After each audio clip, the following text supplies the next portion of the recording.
met another guy out there. And then a week or two later, I heard that he and a friend of his had held another guy down and pulverized his left leg with a lead pipe. Like, just pulverized it.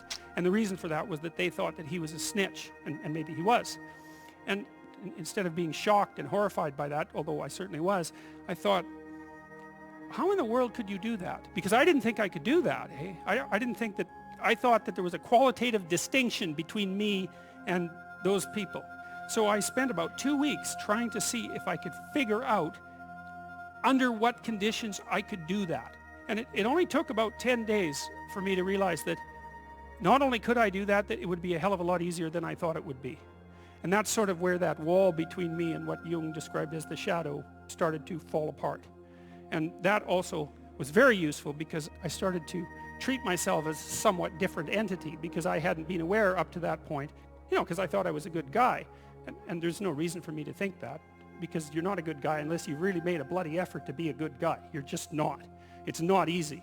And so you're probably a moderately bad guy.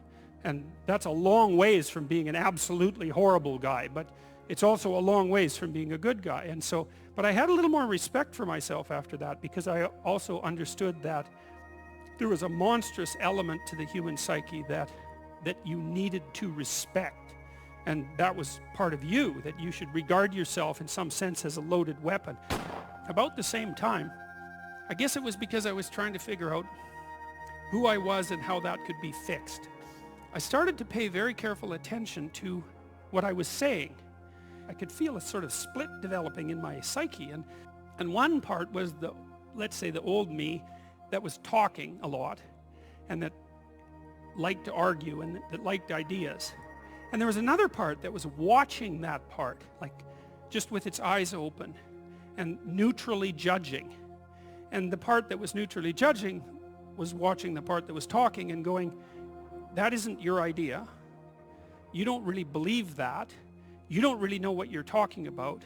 That isn't true. And I thought, that's really interesting. And that was happening to like 95% of what I was saying. So then I had this weird conundrum. It was like, well, which of these two things are me?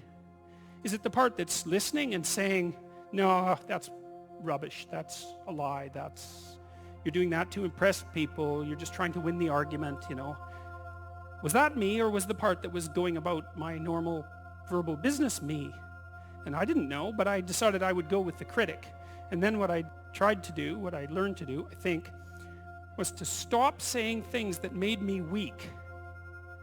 And I'm still trying to do that because I'm always feeling when I talk whether or not the words that I'm saying are either making me align or making me come apart.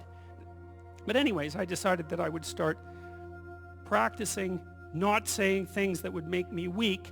And what happened was that I had to stop saying almost everything that I was saying. It's a hell of a shock to wake up and realize that you're mostly dead wood. It's a shock. And you might think, well, do you really want all of that to burn off? It's like, well, there's nothing left but a little husk, 5% of you. It's like, well, if that 5% is solid, then maybe that's exactly what you want to have happen.